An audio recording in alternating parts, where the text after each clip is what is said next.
அனைவருக்கும் வணக்கம். மிதுன ராசிக்கு பணமழையில் நனையக்கூடிய வாய்ப்பை சனி வக்ர பயிற்சி எப்படி உருவாக்கி கொடுக்கிறது என்பதை சற்று விரிவாக பார்க்கலாம் வாங்க. 27/6/2023 முதல் சனி வக்ரகதியில் திரும்புகிறாருங்க. தற்போது பாக்கியஸ்தானத்தில் சஞ்சரிக்கக்கூடிய சனி பகவான் வக்ரகதியில் திரும்பி அஷ்டமஸ்தானத்தை நோக்கி பயணிக்கிறார். மீண்டும் டிசம்பர் மாதம் 20ஆம் தேதி முழு ஆட்சி பலத்துடன் பாக்கியஸ்தானத்தில் வலுவாக அமருகிறாருங்க. அப்படி இந்த தருணத்தில் எப்பேற்பட்ட மாற்றமானது நிகழ்கிறது என்று பார்த்தால் சில விஷயங்கள்ல சற்று கூடுதல் கவனம் விழிப்புணர்வும் மிதுன ராசிக்காரர்களுக்கு தேவைப்படுகிறது என்பதை அஷ்டமஸ்தானத்தை நோக்கி பயணிக்கக்கூடிய சனி பகவான் உறுதிப்படுத்துகிறார். இருந்தாலும் இந்த சில மாதங்கள்ல மிகப்பெரிய அளவுல பாதிப்பு எதுவும் ஏற்படாது. எனவே மிதுன ராசிக்காரர்களுக்கு நன்மை நிறைந்து கிடைப்பதற்கான வாய்ப்பு தான் உருவாகிறது.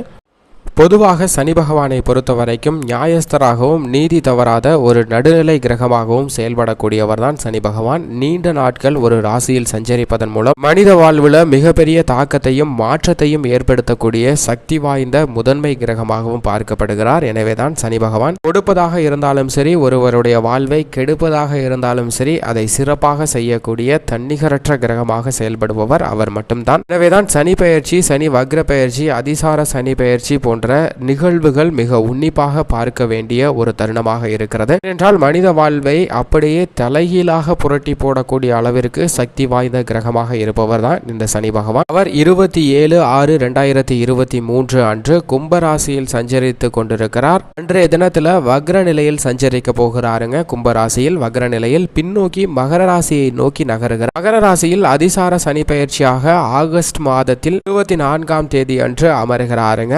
ஆகஸ்ட் மாதத்தில் அதிசார சனி பயிற்சியாக மகர ராசியில் அமரக்கூடிய சனி பகவான் ஆகஸ்டில் இருந்து அக்டோபர் மாதம் வரை தனுசு ராசியை நோக்கி பின்னோக்கி பயணம் செய்கிறார். பின்னோக்கி பயணம் செய்யக்கூடிய சனி பகவான் தனுசு ராசிக்குரிய இடத்திற்குரிய பலனை கொடுப்பதில் மிகப்பெரிய மாற்றத்தை ஏற்படுத்தக்கூடிய ஒரு அமைப்பிலும் சஞ்சரிப்பாருங்க. அக்டோபர் மாதம் 23ஆம் தேதி அன்று வக்ர நிவர்த்தி பெறுகிறார். வக்ர நிவர்த்தி பெற்று முழு ஆட்சி பலத்துடன் மகர ராசியில் சஞ்சரிக்கக்கூடிய சனி பகவான் நவம்பர் டிசம்பர் மாதங்கள்ல சஞ்சரிப்பாருங்க. டிசம்பர் மாதம் 20ஆம் தேதியிலிருந்து மீண்டும் முழு ஆட்சி பலத்துடன் கும்பராசியில் அமரப்போகிறார். அப்படி அவருடைய சஞ்சார அமைப்புல கும்பராசி, மகர ராசி மற்றும் தனுசு ராசி என 3 ராசிகளுக்கு மாறி சஞ்சரிக்க போகிறாருங்க. அப்படி சஞ்சரிப்பதால் 3 விதமான பலன்களை கொடுக்க போகிறார். அப்படி கொடுக்கக்கூடிய இந்த அமைப்பு என்பது பணமழையில் நனைவதற்கான வாய்ப்பை நிச்சயம் உருவாக்கி கொடுக்கிறது என்பதில் சந்தேகமே இல்லை. ஏனென்றால் பொதுவாக சனி பகவானை பொறுத்த வரைக்கும் 3, 6, 11 ஆகிய இடங்கள்ல சஞ்சரிக்கும் போது அபரிவிதமான வளர்ச்சியும் முன்னேற்றத்தையும் திடீர் கோடீஸ்வர வாய்ப்பையும் செல்வ செழிப்பையும் அள்ளி கொடுக்கக்கூடிய ஒரு தன்னிகரற்ற செயல்பாடை வெளிப்படுத்துவாருங்க. அதே போன்றுதான் 5, 9, 10 ஆகிய இடங்கள்ல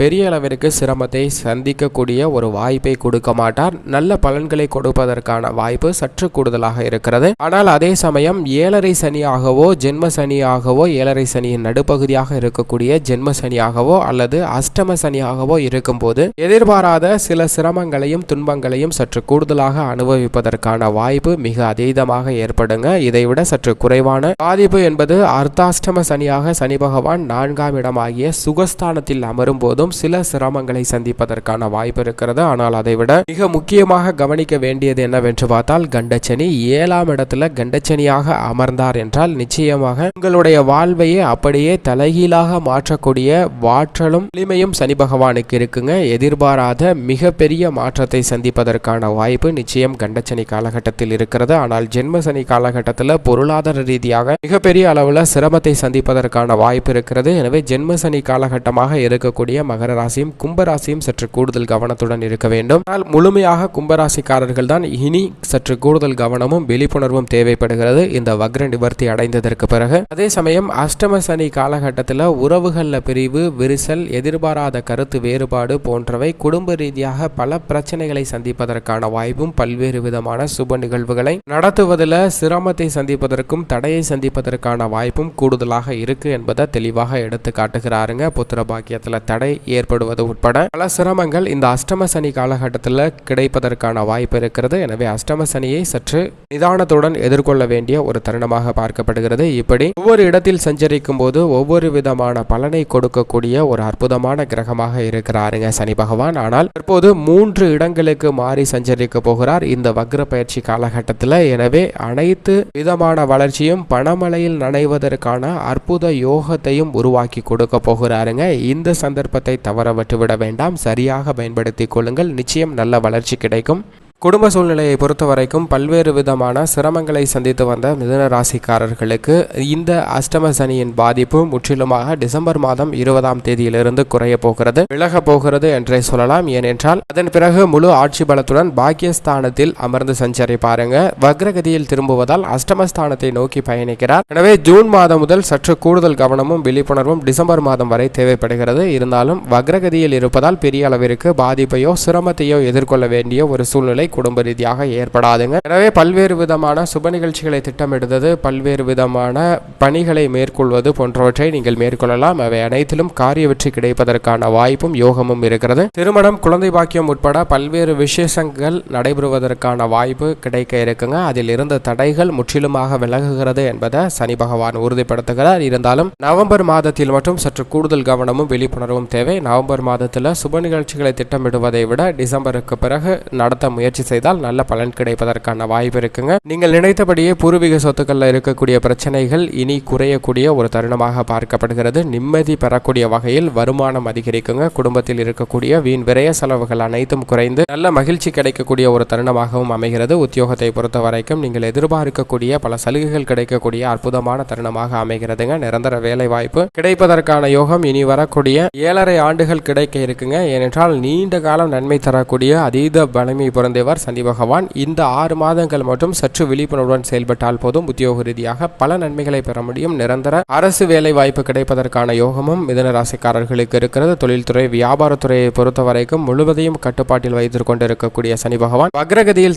சஞ்சரிப்பதால் பெரிய அளவிற்கு சிரமத்தை எதிர்கொள்ள வேண்டிய ஒரு சூழ்நிலை இல்லை. இருப்பினும் புதிய முதலீடுகள், பெரிய அளவிற்கு முதலீடுகளில் சற்று விழிப்புணர்வுடன் செயல்படுங்க. திட்டமிட்டு எந்த ஒரு காரியத்தில் வேண்டுமானாலும் இறங்கலாம். நிச்சயம் நல்ல பலன் கிடைக்கும். புதிய கிளைகள் ஆரம்பிப்பது, புதிதாக தொழில் சார்ந்த விஷயங்களை மேற்கொள்வது நல்ல பலன் கிடைக்கக்கூடிய வகையில் அமைய போகிறது. நிதி நிறுவனங்களின் ஒத்துழைப்பு கனகச்சிதமாக அமையுங்க. நல்ல லாபம் கிடைக்கக்கூடிய ஒரு சிறந்த தருணமாக தான் பார்க்கப்படுகிறது. இந்த 6 மாதம் மட்டுமல்ல, எதிர்வரக்கூடிய பல வருடங்கள் மிக சிறந்த மகிழ்ச்சியும் முன்னேற்ற வாய்ப்பும் கிடைக்க போகிறது என்பதை சனி பகவான் உறுதிப்படுத்துகிறார். எனவே பணமழையில் நனையக்கூடிய வாய்ப்பு தொழில்துறையில் இருப்பவர்களுக்கு மிக அதீதமாக கிடைக்கிறது. இந்த சந்தர்ப்பத்தை பயன்படுத்திக் கொள்ளுங்கள். கலைத்துறை, அரசியல் துறையை பொறுத்தவரைக்கும் 2ற்கும் அதிபதியாக இருப்பவர் சுக்கிரன். அவரது நட்பு கிரகமாக சனி செயல்படுகிறாருங்க. எனவே 2 துறைகளிலும் கடுமையாக உழைக்க வேண்டிய ஒரு சூழ்நிலை ஏற்படாது. நல்ல பல புதிய வாய்ப்புகள் கிடைக்கும். பொருளாதார ரீதியான முன்னேற்றமும் மகிழ்ச்சி தரக்கூடிய வகையில் அமையும். மாணவ மாணவியரை பொறுத்த வரைக்கும் கடந்த 2.5 ஆண்டுகள் சந்தித்து வந்த சிரமங்கள் படிப்படியாக குறையக்கூடிய ஒரு தருணமாக பார்க்கப்படுகிறது. விவசாயத்துறையினரை பொறுத்த வரைக்கும் பூமிக்காரராக செவ்வாய் சிறப்பாக சஞ்சரிப்பதால் அவரது பகை கிரகமாக இருந்தாலும் சனி பகவானிடமிருந்து விவசாயத்துறைக்கு நல்ல நன்மைகளை எதிர்பார்க்கலாங்க. நன்மை கிடைக்கிறதோ இல்லையோ, தீமை முற்றிலும் கிடைக்காத ஒரு அமைப்பாக பார்க்கப்படுகிறது. கால்நடை வளர்ப்பு அபிவிருத்தி அடையக்கூடிய ஒரு தனியமாக பார்க்கப்படுகிறது. பெண்மணிகளை பொறுத்த வரைக்கும் உடல் நலத்தில் மட்டும் சற்று கூடுதல் கவனத்துடன் இருங்க. மற்றபடி நீங்கள் நினைத்தபடி பல்வேறு விதமான சுப நிகழ்வுகள், மகிழ்ச்சியை தரக்கூடிய சம்பவங்கள் நிச்சயமாக நடைபெறும். மனக்கசப்புகள் அனைத்தும் மறையும். இனி மேலும் இந்த சனி வக்ர பயிற்சியை சாதகமாக மாற்றிக்கொள்வதற்கு மிதுன ராசிக்காரர்கள் வாரத்தில் சனிக்கிழமை விரதமிருந்து அருகாமையில் உள்ள சனி பகவான் ஆலயம் சென்று எல்தீபம் ஏற்றி வழிபாடு செய்யுங்கள். நிச்சயம் அதிர்ஷ்ட யோக பலன்கள் நிறைந்த ஒரு பயிற்சியாக இந்த சனி வக்ர பயிற்சி அமைய போகிறது.